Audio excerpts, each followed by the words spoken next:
바울 사도는 우리 인생들이 하나님 앞에서 마치 하나의 그릇과 같다 하는 그런 개념을 그의 서신서 가운데에서 여러 번 이렇게 표현을 한 적이 있습니다.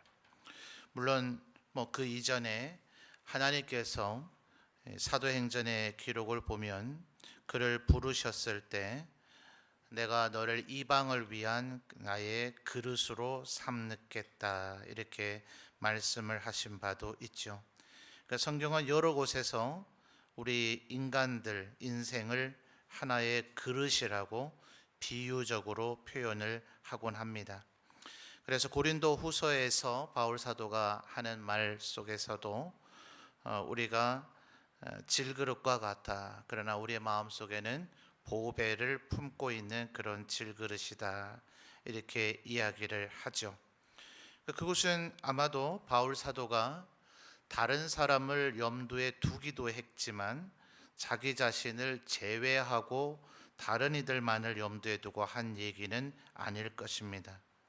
그래서 오늘 우리가 읽은 20절의 말씀을 보면 우리들은 흔히 우리가 알고 있는 가치에 따라서 금그릇, 은그릇, 그리고 나무그릇과 질그릇, 또 공교롭게도 기록의 순서가 금, 은, 나무, 질그릇 이렇게 되어져 있어서 질그릇을 가장 안 좋은 것으로 이렇게 생각할 수 있는 위험이 있지만 방금 전에도 말씀드린 바대로 바울 사도는 자기 자신을 염두에 두면서 또한 우리 모든 인생을 함께 포괄적으로 얘기하면서 우리는 보배를 품고 있는 질그릇이라고 표현을 하고 있다는 겁니다.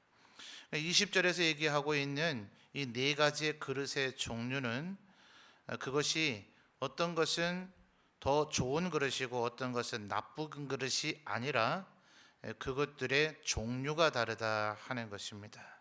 자, 여러분 20절 하반절을 보면서 우리들이 자주 착각에 빠지는 것이 금그릇, 은그릇의 가치가 금과 은이 귀하기 때문에 그게 당연히 하반절에 얘기하는 귀한 그릇일 거라고 바로 연결을 시켜버리는 거죠. 그렇게 위험에 빠질 위험이 있는 것이 금은이 앞에 순서이고 나무 질그릇이 뒤에 있으니까 귀하게 쓰는 것이 또 앞에 있고 천하게 쓰는 것이 뒤에 있어서 금그릇과 은그릇은 귀한 그릇, 나무그릇과 질그릇은 천한 그릇, 이렇게 바로 연결시켜 버리는 오류가 있다는 거죠. 근데 그렇게 얘기하고 있는 것은 아니에요. 금과 은, 나무, 질그릇 중에 하나님께서 귀하게 쓰는 것도 있고 천하게 쓰는 것도 있다는 거죠. 어떤 것이 하나님 앞에 귀하게 쓰임이 되는가 하는 것은 21절에 조건이 나옵니다. 자, 21절 볼까요? 그러므로 누구든지 이런 것에서 그다음 뭐라 그러죠? 자기를 깨끗하게 하면 그다음에 바로 그 말이 또 나오죠. 귀히 쓰는 그릇이 된다라고 얘기했습니다. 자, 그러니 20절에서 얘기하고 있는 금과 은그릇이 귀하게 쓰이는 그릇이 아니라는 것을 21절이 증명해 주고 있죠. 그러니까 몰라요. 금그릇인지 은그릇인지 나무그릇인지 질그릇인지의 그런 재질의 문제가 아니라 21절에서 기록해 주고 있는 바대로 깨끗한 그릇이 돼야 된다 하는 겁니다. 이 세상의 모든 가치들은 뭐라고 얘기합니까? 금이 귀하지 않느냐, 네가 금그릇이 되든지 최소한 은그릇 정도는 돼야 되지 않느냐라고 얘기하는데 금그릇이 돼서 버려진 경우도 굉장히 많단 말이에요. 여러분 적지 않은 금그릇들이 지금 다 어디 있는지 아세요? 심해 바닷속에 있습니다. 금그릇 잘 사실은 사용되지 않아요. 그 금그릇이 너무나 귀한 나머지 여기저기로 운반하고 사고 팔고 하는 과정 속에서 배에 실려 운반하다가 바닷속에 빠져있는 금그릇이 더 많을지 모른다. 역사에 대해서 얘기하고 있는 어떤 평론가가 그렇게 역설적으로 이야기를 하더라고요. 여러분 세상은 계속해서 여러분에게 금그릇이 돼야 된다, 그게 안 되면 은그릇이라도 돼야 된다, 그렇지 않으면 살아남지 못한다라는 얘기들을 여러분에게 세뇌시키겠지만 여러분은 지난 목금토 수련회를 통해서 하나님의 말씀이 진리라는 것을 다시 한번 마음속에 깊이 새겼으리라고 생각합니다. 지금 하나님의 말씀이 우리에게 무엇이라 얘기합니까? 금이나 은이나 나무나 질그릇이나 다 용도가 있는데 사용이 되어지는 것은 깨끗해야 사용이 되어진다. 깨끗할 때에 21절 다시 한번 보십시오. 귀히 쓰는 그릇이 되어서, 그러니까 깨끗한 것이 조건이죠. 그 깨끗함을 이루면 귀히 쓰는 그릇이 되어서 그 뒤에 하나님의 축복이 따라오는 것을 세 가지로 분류할 수 있죠. 귀히 쓰는 그릇이 뭐가 됩니까? 첫째는 거룩하고, 둘째는요 주인의 쓰심에 합당하고, 세 번째는요 모든 선한 일에 준비함이 된다라고 얘기하고 있는 것입니다. 자, 그러면 도대체 어떻게 깨끗하게 해야 됩니까? 퐁퐁을 요새는 안 쓰나요? 이 환경 문제 때문에 퐁퐁을 안 쓰고 베이킹 소다를 다시 쓰는가 모르겠네요. 무엇으로 그릇을 깨끗이 하는지 모르겠어요. 어른들 세대 때는 양잿물이었는데, 자 21절에서 그러므로 누구든지 이런 것에서 자기를 깨끗하게 하라 했는데, 이런 것이 무엇을 얘기할까요? 자, 이런 것이 무엇인지는 그 앞뒤 구절에 제가 이번 수련회를 통해서 문맥적인 해석을 해야 된다 그랬죠. 그냥 20절, 21절만 덜렁 보고 뜻을 찾으면 오류에 빠질 수 있다 그랬어요. 그러니 21절에서 말하고 있는 이런 것이라고 하는 것은 무엇일까요? 그 앞뒤에 이제 산재되어져 있습니다. 먼저는 19절을, 그래서 오늘 19절부터 일단 읽었는데요. 그러나 하나님의 견고한 터는 섰으니 인침이 있어 일러스되. 자, 두 구절을 지금 바울 사도가 인용을 하고 있습니다. 첫째는 뭡니까? 주께서 자기 백성을 아신다. 그리고 두 번째는요, 주의 이름을 부르는 자마다 불의에서 떠날지어다. 이렇게 하나님께서 이야기를 하셨다는 거예요. 자, 주께서 자기 백성을 아신다. 하나님께서 그 백성이 된 자를 아시겠죠. 아시니까 그를 백성 삼으셨겠죠. 그를 아시기 때문에 그를 부르셨고 그를 자기의 백성 삼으셨겠죠. 그래서 성경에서 얘기하고 있는 주께서 자기 백성을 아신다 할 때의 이 안다는 표현은 흔히 부부 관계를 묘사하는 것으로서 성경 안에서는 용법이 많이 나타나는데, 한 인격체와 인격체의 바른 관계를 얘기합니다. 그러니까 부부가 그런 관계가 돼야 되겠죠. 서로에 대해서 진실해야 되고, 서로를 향한 섬김이 있어야 되고, 서로를 향한 사랑이 있어야 되듯이, 흔히 성경에서는 여러 곳에서 하나님께서 우리의 신랑이 되시고 우리 인간의 남녀를 불문하고 우리가 하나님의 신부된 것으로 묘사합니다. 그러니까 성경이 일부러 부부 얘기를 많이 언급하는 거예요. 부부 얘기를 언급함으로써 하나님과 우리의 관계를 다시 설명하기 위해서 그렇습니다. 그러니까 주께서 자기 백성을 아신다 하는 것은 신랑이 아내를 아는 것, 아내가 신랑을 아는 것처럼 아는 것이며, 동시에 하나님께서 우리를 아시고 우리가 하나님을 아는 것과 같이 알아야 되는 것이에요. 자, 정상적인 결혼의 테두리 안에서는 신랑과 신부가 혹은 남자와 여자가 어떻게 해서 결혼에 도달하게 될까요? 동시에 둘이 서로 첫눈에 반해서 불꽃이 튀기는 일은 영화 속에서나 일어나죠. 우리 청년들이 비록 꿈을 꿀지라도, 나에게 그런 일이 일어나기를 이렇게 생각할지라도 그거는 영화나 소설 속에서나 일어나는 일이고, 현실 속에서는 한쪽에서부터 출발하겠죠. 그 사람은 나머지 상대방을 깊이 알아가려고 할 거예요. 그리고 나서 어느 정도는 그 서로의 알아감이, 관계가 균형이 기울어져 있다가 나머지 한쪽도 그쪽에서 나를 알아오는 그것에 감동이 되어져서 자기도 그것을 알아가게 되겠죠. 그래서 지금 이 19절에 얘기하는 주께서 자기 백성을 아신다. 자, 그러면 여기에서 무엇을 우리에게 촉구하고 있는 겁니까? 너희도 이제 하나님을 알아가야 된다는 것을 얘기하고 있는 겁니다. 그래서 15절부터를 좀 거슬러 가서 보면, 자, 15, 16, 17, 18절에 계속해서 반복되고 강조되고 있는 단어가 뭘까요? 자, 시간이 많이 있으면 우리 청년들에게 한번 찾아보라고 시간을 좀 넉넉히 주면 좋겠는데, 제한된 시간 안에 우리가 예배를 드리니까 바로바로 답을 한번 찾아보죠. 15절에 너는 뭐가 나옵니까? 진리의 말씀. 그렇죠? 16절에 망령되고 헛된 말을 버리라. 그들은 뭐 하지 않죠? 경건하지 않습니다. 그 경건하지 않은 사람들이 주로 하는 것이, 그들의 말이 17절에 악성 종량과 같은 말을 내뱉는 이들이죠. 그래서 18절에 또다시 얘기하기를 진리에 관해서 그들이 그릇되다라고 얘기하는 겁니다. 그래서 21절에서 누구든지 이런 것에서 깨끗해야 된다는 것은 결국 두 가지로 정리할 수가 있는데, 자, 19절에 두 구절이 융합이 되어 있다 그랬죠. 주께서 자기 백성을 아신다는 것은 우리가 15절에서 18절까지 살펴본 대로 진리를 얘기합니다. 하나님은 곧 진리이시죠.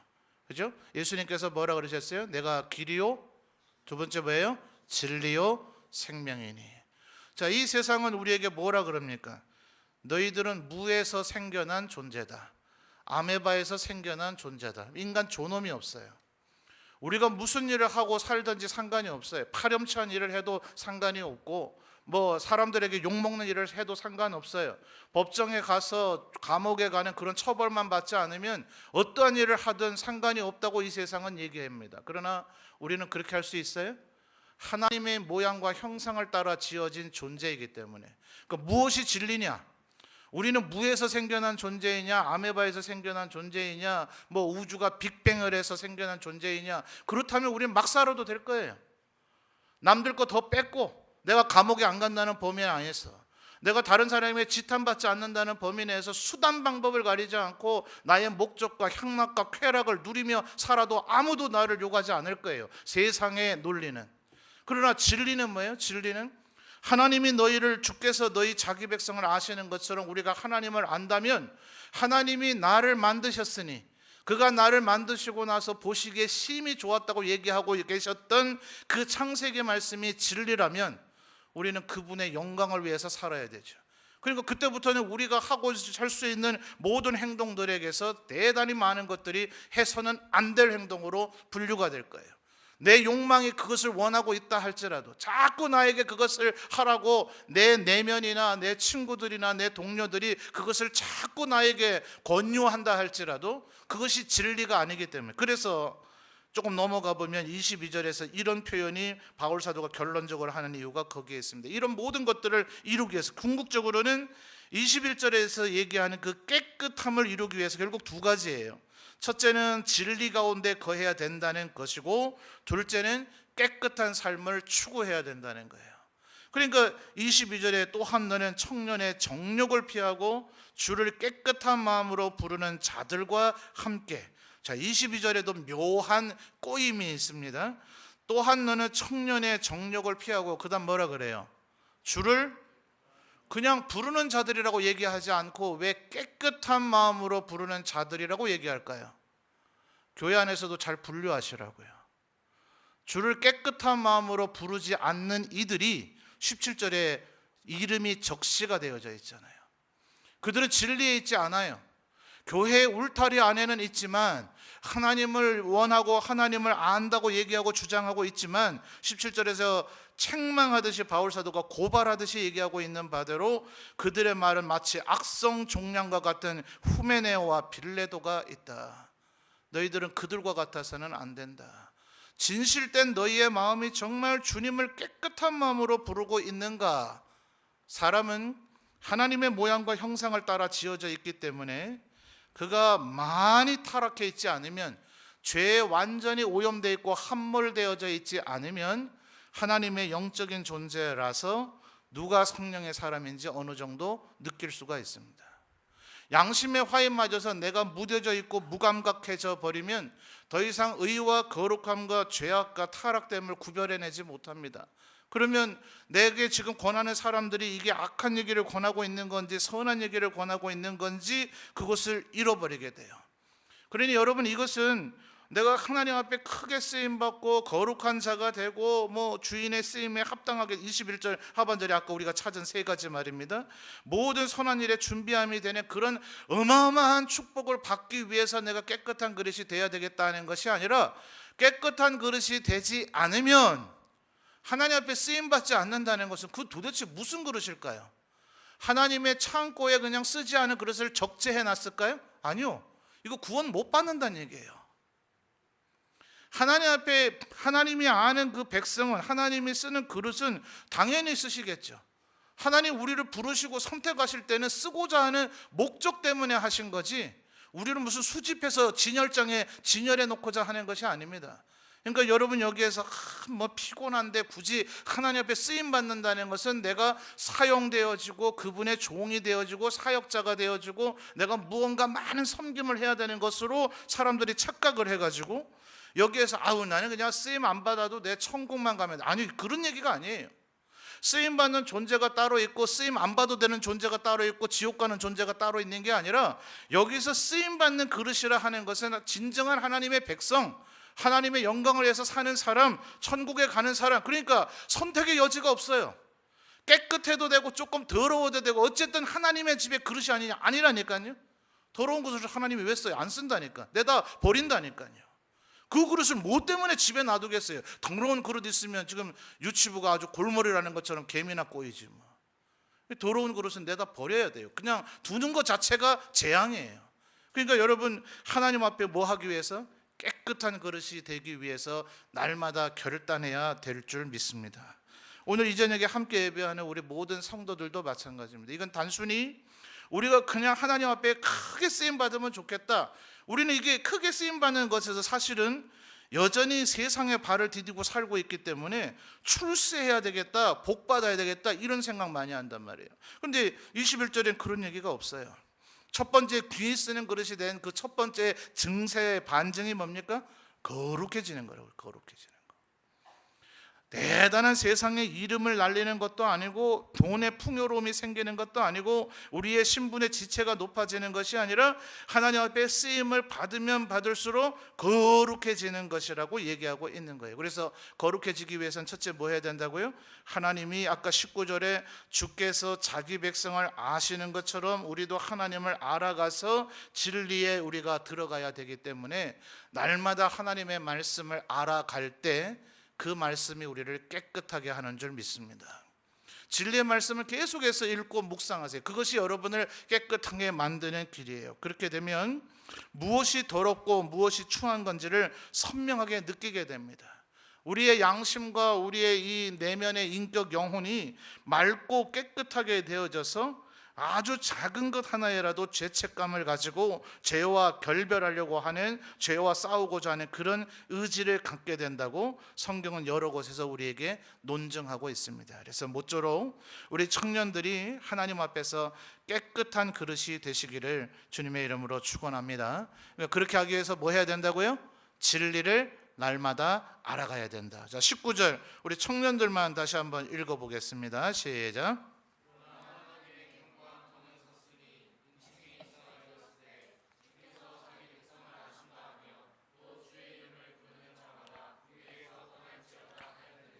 자, 두 번째 인용구가 거기에 있죠. 거기서도 좀 묘한 이미 융합이 있어요. 주의 이름을 부르는 자마다. 자, 여러분 누가 주의 이름을 부를 수 있을까요? 예? 누가 주의 이름을 부를 수 있죠? 그 앞에 있는 전제와 관련해서 주께서 자기 백성을 아신다 이랬으니 이것은 마치 남녀가 서로 알아가는 것처럼, 부부가 서로 알아가는 것처럼 하나님께서 우리를 알아가시면 그것이 기쁘고 좋은 하나님의 백성은, 주께서 자기 백성을 아신다 그랬으니까 그것이 기쁘고 좋은 백성은 끊임없이 하나님을 알아가고자 할 거예요. 자, 그 하나님이 우리를 아시기 때문에 내가 하나님을 알아가게 된 그 결과가 뭐예요? 그게 바로 두 번째 인용구인 주의 이름을 부르는 자란 말입니다. 다시 한번 질문해 볼게요. 누가 주의 이름을 부를까요? 회장 윤성영 이제 큰 소리로 뭐라고요? 예, 정확한 대답이에요. 주께서 자기 백성을 아시게 되기 때문에 거기에 따른 그 감격과 은혜와 사랑으로 진리를 알아서 하나님을 알아가는 그 사람은 이제 하나님의 이름을 부를 수 있는 상태에 이르게 된 거예요. 그런데 그 사람에겐 걸맞는 행동이 나와야 돼요. 주의 이름을 부르는 자마다 뭐라고요? 불의에서 떠날지어다. 자, 여러분, 10계명의 세 번째 계명이 뭡니까? 모르겠으면 찬송가나 성경책의 제일 뒷장을 얼른 펴보면 거기 답이 나오죠. 뭐예요? 좀 큰 소리로 비 맞은 중처럼 중얼거리지 말고요. 자, 부회장이 영사명제가 큰 소리로 읽어보세요. 예, 망령 때 일컫지 말라는 말이 뭡니까? 사람들 여기서 자꾸 착각을 해요. 누가 하나님의 이름 가지고 장난치겠어요? 누가 하나님의 이름을 가지고 무슨 욕을 하거나 그렇게 하겠어요? 여호와의 이름을 망령 때 일컫지 말라. 지금 이 19절 하반절의 얘기가 그걸 얘기하고 있는 겁니다. 주의 이름을 부르는 자마다 차라리 하나님의 이름을 부르지 말든지, 차라리 하나님을 모르는 자의 상태에 머물러 있든지, 진리를 몰라서 주께서 자기 백성을 아신다는 그 반열에 들지를 말든지, 하나님에 의해서 이름이 불림을 당했고 이제 그래서 하나님을 아는 자가 됐고 내 입으로도 주의 이름을 부르는 자가 됐으면 당연히 뭐 해야 된다고요? 불의에서 떠나야 된다고요. 하나님의 이름은 맨날 같이 마태복음에서 주님이 얘기하는 것처럼 나더러 주여 주여 하는 자마다 천국에 들어가지 못할 것이다 얘기하는 바로 그 상태에 머물러 있는 그 자의 삶 자체가 하나님을 망령 때 일컫고 있는 거라고요. 차라리 은폐하고 감춰 있든지, 온 세상 없는 곳에 무인도에 가서 나는 하나님을 아는 자라고 아무에게도 밝히지 말고 그렇게 살고 있든지, 온 천하에 나를 하나님의 백성이라고 얘기하고 있으면서 불의한 행동을 하니 그가 숨을 쉬는 순간마다 무슨 거창한 액션과 행동을 하는 게 아니라 숨 쉬는 것 자체가 공해가 된단 말이에요. 그가 숨을 쉴수록 하나님의 백성이란 자가 왜 저래? 도대체 하나님이 계신 거야? 하나님이 안다는 사람이 어떻게 저렇게 할 수가 있어? 주의 이름을 부르는 자마다 뭐 해야 된다고요? 불의에서 떠나야 된다. 이 두 가지가 이루어질 때 21절에 그러므로 누구든지 뭐예요? 이런 것에서 자기를 깨끗하게 하며. 자, 청년들 정리가 됩니까? 무엇이 자기를 깨끗하게 하는 거예요? 첫째는 진리를 알아야 된다. 자, 진리를 몰라서 아예 세속적인 세계관에 빠져 있거나 아니면은 이단들의 사조에 빠지면 우리는 절대로 하나님께 영광 돌리는 거룩하고 깨끗한 삶을 살 수가 없어요. 그러나 진리에 대해서 제대로 된 건강한 교회 안에서 아무리 하나님의 말씀을 배우고 익혔다 하더라도 깨끗한 삶을 살기 위한 불의에서 떠나는 행동을 하지 않으면 우리는 깨끗한 그릇이 되지 못한다 하는 것입니다. 그러므로 사랑하는 청년 여러분, 이 두 가지를 꼭 기억을 해서 하나님 앞에서 날마다 그 진리를 알아가고 그리고 하나님 앞에서 불의에 떠난 삶을 살아가는 우리 모든 청년들이 되시기를 바랍니다. 자, 그래서 그렇게 하기 위해서 우리는 지금 21절의 앞부분들을 많이 살펴봤죠. 그런데 21절의 그 뒷부분인 22절에 또다시 바울 사도가 이것이 21절이 얼마나 중요하면 앞에서도 충분히 그것에 대한 배경에 대해서는 설명을 했는데도 22절에서 또다시 그것을 설명하고 있는 거예요. 자, 22절 다시 살펴봅시다. 또한 너는 청년의 무엇을 피하라고요? 정욕을 피하라고 얘기하고 있습니다. 이 정욕이라고 하는 것은 청년들에게만 있는 것은 아니에요. 그런데 청년들에게 훨씬 더 강렬하게 작동하죠. 자, 이 피의 존재가 뭐냐? 성경은 피 흘림이 없으면 사함이 없다 그랬고 생명이 결국 피에 있다 이런 여러 가지 표현들을 하고 또 은유적인 표현이긴 하지만 피가 뜨겁다는 그런 표현들을 합니다. 그래서 바로 이 청년의 정욕이라고 하는 이 단어의 속에서는 피끓음을 얘기하고 있어요. 피끓음. 피가 끓는 것과 같이 이 정욕이 끓을 때 그들은 자기의 이 욕망, 자기의 본능을 억제하기가 어려운 거죠. 정욕이라고 하는 번역에 제가 또 좀 시비를 걸고 싶은데 정욕이라고 번역이 되어져 있다 보니까 자꾸 사람들은 음란한 행동들을 생각합니다. 근데 이것은 음란함만을 얘기하는 것이 아니라 완고한 성품을 얘기하고 교만하고 이기적인 성품을 얘기하며, 그리고 피 끓는 것에 어원적인 의미가 담겨 있다 그랬잖아요. 쉽게 변하는 변덕적인 성품을 얘기합니다. 우리 청년들 그럴 때 있죠. 뭐 작심삼일이라든지, 그죠? 어른들이 아무리 조언을 해도 이제 나도 다 커고 어른이 됐기 때문에 내 고집이 있죠. 훈계해도 남들이 진리라고 얘기를 해줘도 그래도 내 본능이 그렇기 때문에, 내가 하고 싶은 욕심과 마음이 그렇기 때문에 그것에 순응하지를 않죠. 내 고집대로 일단 시큰 해봐서 5년이고 10년이고 해봐가지고 내가 비싼 수업료를 지불해서 내 인생을 이렇게 살아서는 안 되는구나 라는 처참한 결론에 이르기 전까지는 의외로 자기의 행동 방침이나 삶의 방침을 수정하지 않죠. 그러니까 여러분, 지금 이 22절에 얘기하는 청년의 정욕을 피하라 하는 것이 혼전 성관계를 갖지 말라, 야동 보지 말라, 그런 수준의 얘기가 아니란 말이에요. 여기 지금 교회 나와서 헌신 예배 드리고 있는 우리 청년들 중에 성적 일탈을 경험한 청년이 누가 있겠어요? 청년의 정욕을 피하라고 하는 얘기는 저희 성적으로 순결해라는 그런 수준의 얘기가 아니라 하나님의 말씀에 다스리심을 받으라는 얘기예요. 내 고집대로 하지 말고, 내 욕망대로 하지 말고, 세상 사람들이 얘기하는 것처럼 그냥 온갖 경험 다 해보고 나서, 아니 이미 성경 말씀에 보면은 게으르지 말라고 돼 있는데 게을러서 뭐 자기가 시험을 준비했든지 뭐 직장을 준비했든지 진학을 준비했든지 그 모든 것을 다 실패하고 나서 그 다음에 한다는 얘기가 아우 게으르면 안 되는 거였어요. 아니 진작 듣지. 진작 게으르면 안 된다고 성경 말씀에 얘기되어 있고, 여러분의 어릴 때부터의 스승님들, 학교의 스승님들, 교회의 스승님들, 오늘 저녁에 저 같은 사람들이 얼마나 많이 얘기를 해줬겠어요. 청년의 정욕을 피하라 하는 말은 그런 얘기들을 제발 좀 새겨 들으란 말이야.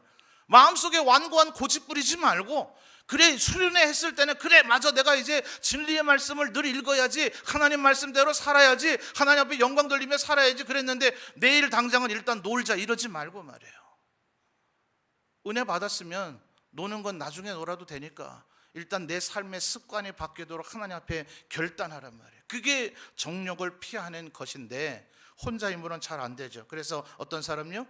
주를 깨끗한 마음으로 부르는 자들과 함께 의와 믿음과 사랑과 화평을 따르라 하는 거예요. 자, 순서가 지금 뭐가 나왔습니까? 의가 나왔죠. 그 다음에 믿음이 나왔고, 그 다음에 사랑과 화평이 나왔습니다. 뭐 왜 이제 이 네 가지를 이 바울 사도가 얘기를 했을까? 제가 해석사에 대해서 얘기를 했죠. 2000년의 주석을 보면 신학자들이 이런 경우에 굉장히 얼마나 논란거리가 될 만한 포인트죠. 왜 바울 사도는 깨끗한 마음으로 하나님 앞에 귀히 쓰임받는 그릇이 되기 위한 덕목으로서 의와 믿음과 사랑, 화평, 왜 하필 요 네 가지를 얘기했을까? 성령의 9가지 열매하고는 또 뭐가 다른가? 베드로 성서 얘기하는 신의 성품과는 뭐가 다른가? 왜 하필이면 요 네 가지를 얘기했을까? 아주 다양한 해석들이 여기에 많이 존재해요. 그러나 일반적으로 볼 때는 여러분 믿음으로 말미암아 의롭게 되어지죠. 앞에 두 개는 그런 면에서 연관성이 있습니다. 사랑과 화평은, 자, 사랑과 화평의 느낌이 많이 비슷합니까? 많이 다릅니까?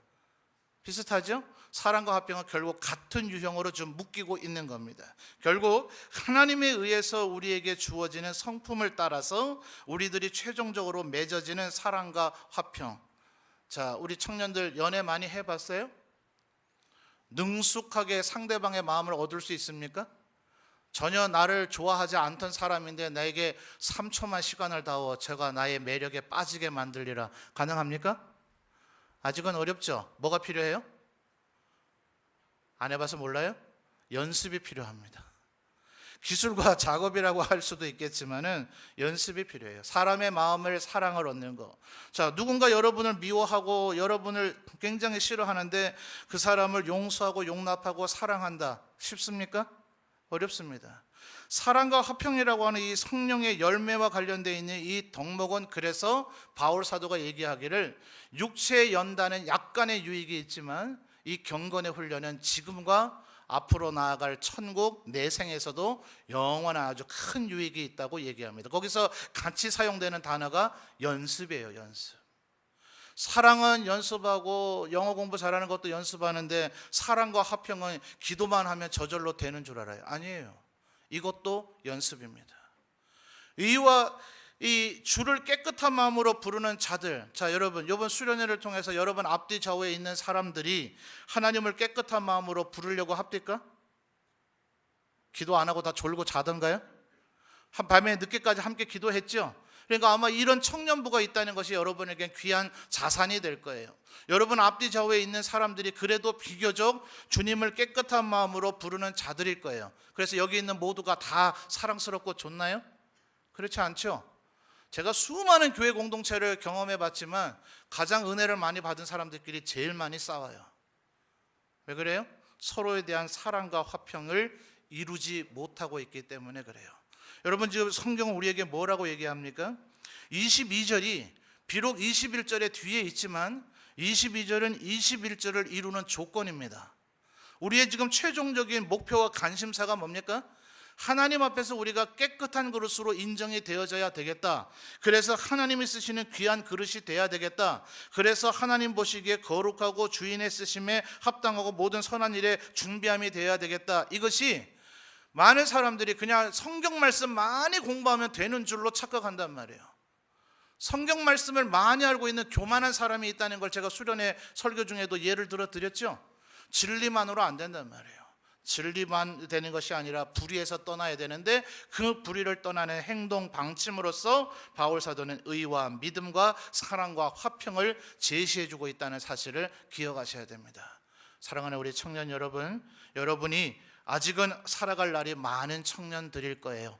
하나님 앞에 귀히 쓰임받는 그릇 되시기를 주님의 이름으로 축원합니다. 진리의 말씀을 날마다 깊이 알아가는 우리 청년들이 되기를 바랍니다. 불의에서 떠나가는 우리 청년들이 되기를 바랍니다. 나 혼자 이 일을 절대 하기 어렵기 때문에 주를 깨끗한 마음으로 부르는 자들과 함께 의와 믿음과 사랑과 화평을 이루어가는 청년들이 되기를 바랍니다. 그러면 21절 하반절에서 얘기하는 세 가지, 하나님께서 우리를 더욱더 거룩하게 만들고 주인의 쓰임에 합당하며. 자 여러분, 많은 사람들이 은혜 받고 나면 목사 되고 선교사 되려고 합니다. 주인의 쓰임에 합당하다는 이 말이 그런 마음을 자극하고 있기 때문에 그렇습니다. 그런데 우리 개혁교회 장로교회를 있게 한 칼빈은 이렇게 얘기했습니다. 하나님 앞에 우리의 모든 직업이 귀하다. 하나님께서는 우리 모두가 각자의 삶을 각자의 은사에 따라서 살아가게 했다. 그러므로 21절 세 번째 나오는 마지막 단어를 여러분 주목하시기 바라요. 모든 무슨 일에 준비함이 된다고요? 자, 준비함이 되었다는 것은 뭘까요? 준비함이 되었다. 그러면 사용되어지는 거죠. 여러분이 예를 들어 직장 면접을 본다고 생각하세요. 자, 면접을 보고 있는데 면접을 여러분에게 면접을 행하는 그 회사의 임원분들께서 어떤 사람을 쓰겠습니까? 준비된 사람 쓰겠죠? 제가 내년까지는 준비하겠다는 사람을 쓰겠어요? 지금 준비된 사람을 쓰겠어요? 당연히 준비된 사람을 쓰겠죠? 그래서 결국 하나님 앞에 깨끗한 그릇이 되면 준비가 되어지는데 그 앞에 수식어들이 뭐였습니까? 모든 선한 일에. 하나님께 영광을 돌릴 수 있는 일이 선한 일인 줄 믿습니다. 근데 그 앞에 모든 일이라고 되어져 있어요.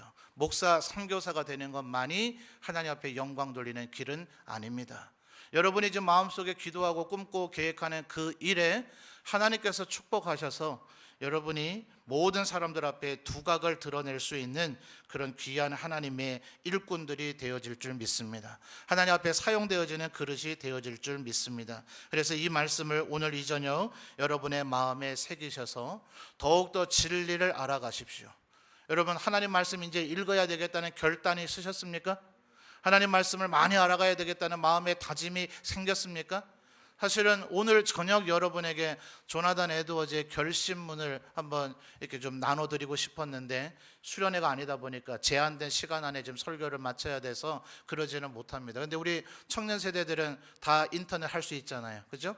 조나단 에드워즈의 결심문 검색해 보세요. 수십 개의 블로그에 전문이 다 뜹니다. 굳이 책을 볼 필요도 없어요. 그것을 쭉 한번 읽으면서 여러분 스스로의 결심문을 한번 만들어 보세요. 지난 목금토에 수련회 하고서 은혜 받았다 이걸로 끝내지 말고, 오늘 헌신 예배하면서 은혜 받았다 이걸로 끝내지 말고, 여러분 오늘 이 저녁 정말 여러분이 결단하기를 바라요. 내가 하나님 앞에 쓰임받는 깨끗한 그릇이 돼야 되겠다. 내가 진리를 알아야 되겠다. 불의를 떠나야 되겠다. 그리고 의와 믿음과 사랑과 화평을 이루어야 되겠다. 그러기 위해서 내가 결심해야 될 게 뭔가, 내가 지금 끊어내야 될 것들이 뭔가, 악한 습관들 뭔가, 이제는 더 이상 만나지 않고 상종해야 되지 않아야 될 혹시 악한 친구들이 여러분 주변에 있을지도 몰라요. 악한 자들과 어울려 다니면서 하나님 앞에서 거룩함을 이뤄내기란 거의 불가능에 가깝습니다. 잠언에서 이렇게 얘기합니다. 음녀를 쳐다보지도 말라. 하나님을 따르지 않으려고, 여성을 비하하려는 게 아닙니다. 이제 남성적 기준에서 잠언이 표현이 되기 때문에 그런데, 악한 일을 행하고 하나님 앞에 영광 돌리지 않는 사람과 어울리면서, 지금 분명히 22절에도 말씀드렸잖아요. 주를 깨끗한 마음으로 부르는 자들, 이들은 불신자들이 아닙니다. 음료로 분류될 자들이 아닙니다. 심지어 이들은 교회 안에 있는데도 불구하고 불순한 의도로, 깨끗하고 선명한 의도가 아닌 상태로 하나님께 영광을 돌리고자 하는 이들과도 어울려서는 깨끗한 그릇이 못 된다고 성경은 지금 얘기하고 있는 거예요. 그러니까 또 우리 청년들 사이에서 누가 깨끗한 마음으로 주를 부르는가, 얘는 아직 덜 깨끗해, 안 돼, 이러면 안 되고요. 잠언에서 뭐라 그랬어요? 철이 철을 날카롭게 하는 것처럼 그 사람이 친구의 얼굴을 빛나게 하느니라. 여러분의 옆에 있는 사람을 깨끗한 사람 되게 여러분이 도와주면 그 사람이 다시 여러분을 깨끗한 사람 되게 만들어 줄 믿습니다. 서로 위해서 기도하고, 서로 함께 모여서 기도하고, 또 서로 함께 모여서 하나님의 말씀을 나눔으로 말미암아 저는 우리 점천제일교회의 모든 청년들이 하나님 앞에 깨끗한 그릇으로 귀히 쓰임받게 되기를 간절히 주님의 이름으로 축원합니다.